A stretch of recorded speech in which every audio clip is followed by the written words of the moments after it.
80% ہندو یہاں پر آ کر اپنی مصیبتیں دور کرواتے ہیں، سکھ آ کر یہاں پر اپنی مصیبتیں دور کرواتے ہیں، اور وہ کہتا ہے بابا حسین ساروں کی مصیبتوں کو دور کرتے ہیں، نجات دلاتے ہیں۔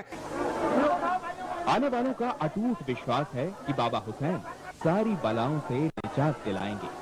ان کے پاس تک بھی ہے کہ بابا حسین دکھائی نہیں دیتے اور یہ بری آتمائیں بھی نظر نہیں آتی، کیول بابا ہی ان بلاؤں کو دیکھتے ہیں اور سزا دیتے ہیں۔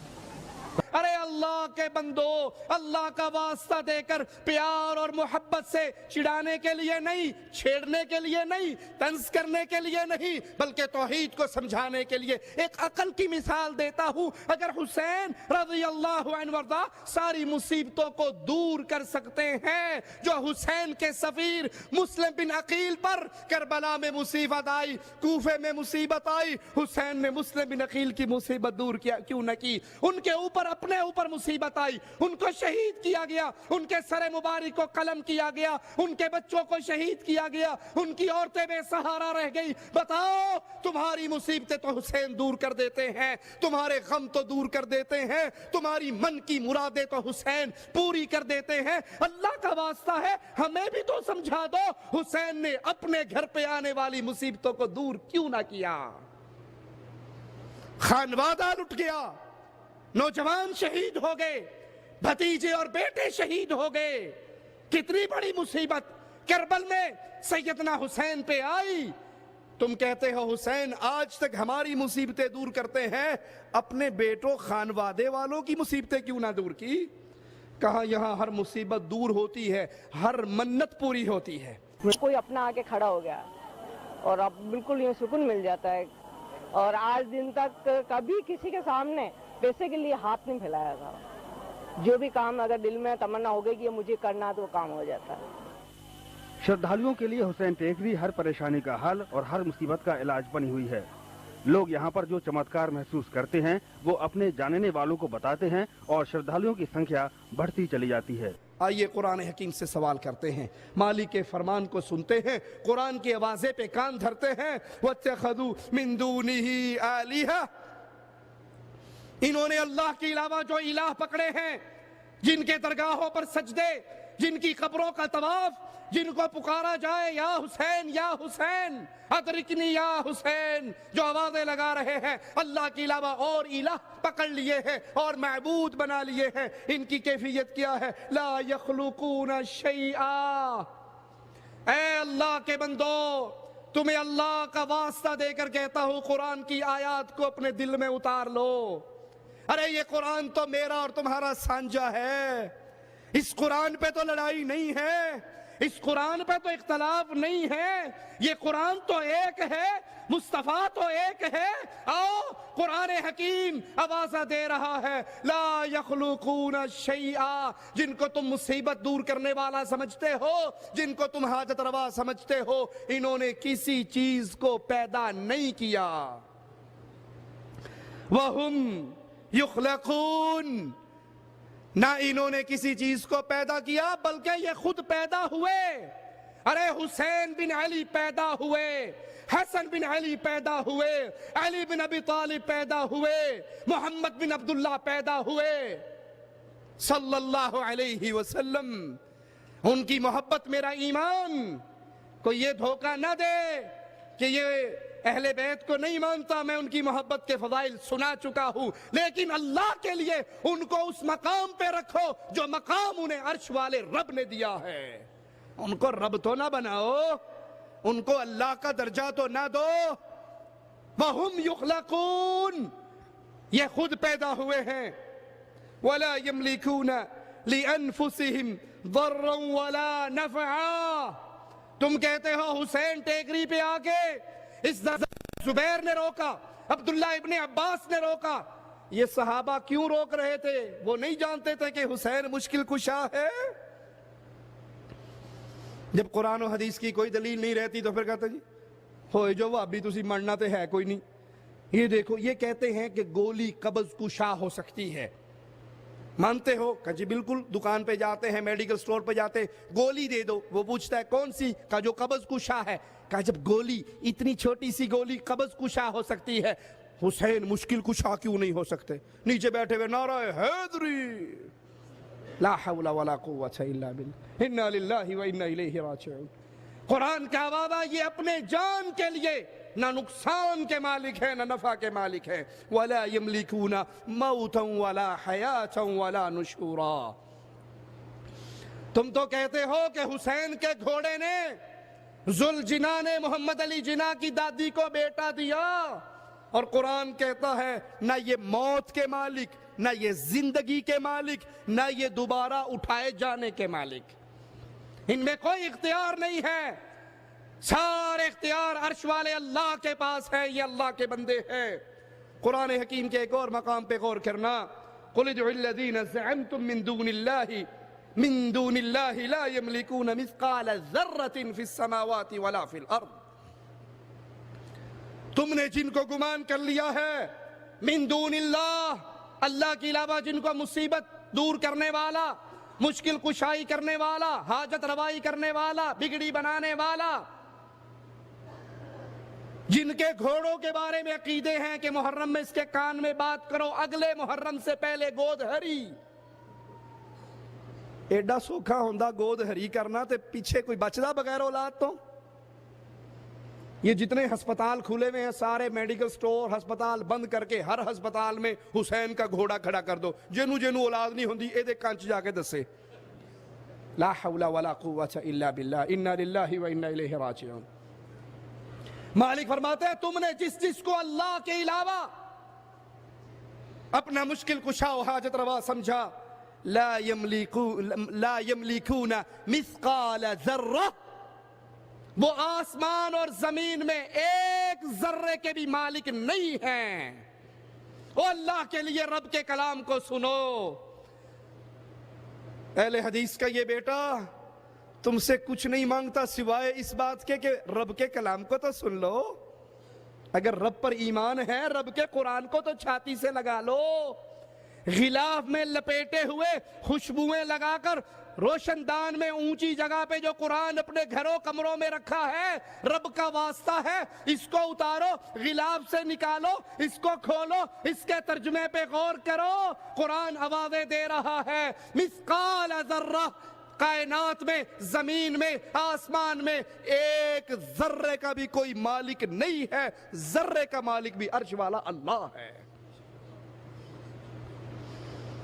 وَمَا لَهُمْ فِيهِمَا مِنْ شِرْك، زمین و آسمان کے بنانے میں بھی کوئی اللہ کا شریک، وَمَا لَهُ مِنْهُمْ مِنْ ظَهِيرٍ، اور ان میں سے کوئی بھی اللہ کا مددگار نہیں ہے۔ دربار پہ حسین ٹیکری کے دربار پہ آنے والے پھول چڑھاتے ہیں اور کہتے ہیں ہم پھول چڑھا کر پھول کی طرح ہلکے ہو گئے۔ کیوں؟ کیونکہ ہمارے اوپر جتنی بھاری بھرکم مصیبتیں تھی وہ ساری مصیبتیں پھولوں کی طرح ہلکی ہو گئی۔ مزار پر پھول چڑھانے والے یہاں آ کر پھولے نہیں سماتے، وہ مانتے ہیں کہ ان کی بھاری بھرکم مصیبتیں اب پھولوں کی طرح ہلکی ہو جائیں گی۔ سیدنا حسین کی قبر پہ پھول چڑھا کر مصیبتیں ختم۔ اگر یہ طریقہ اسلام نے دیا ہوتا تو جب سیدہ خدیجہ رضی اللہ تعالی عنہا جو حسین کی کیا لگتی ہیں؟ نانی، فاطمہ کی ماما، میرے نبی کی پہلی زوجہ، وہ عظیم ہستی، آسمان سے جبرائیل اترتا ہے، خدیجہ کھانا لے کر میرے نبی کے لیے غار میں جا رہی ہیں، ابھی غار میں نہیں پہنچتی، جبرائیل پہلے پہنچ جاتا ہے اور آ کر کہتا ہے یا رسول اللہ صلی اللہ علیہ وسلم، یہ خدیجہ آ رہی ہے، اس خدیجہ کو اس کے رب کا سلام کہہ دینا، اور اس کو کہہ دینا رب نے تیرے لیے جنت میں موتی کا محل بنا دیا ہے۔ جب یہ سیدہ خدیجہ فوت ہوئی تھی، اللہ کا واسطہ دیتا ہوں، نبی نے مصیبت زدوں کو کہا تھا خدیجہ کی قبر پہ پھول چڑھا دو، ساری مصیبتیں ختم، حسین کی نانی ہے، کیا سیدہ خدیجہ کی قبر پہ پھول چڑھے؟ سید الشہداء امیر حمزہ کی قبر پہ پھول چڑھے؟ اللہ کا واسطہ، اللہ کے لیے اپنی عقلوں کو استعمال کرو۔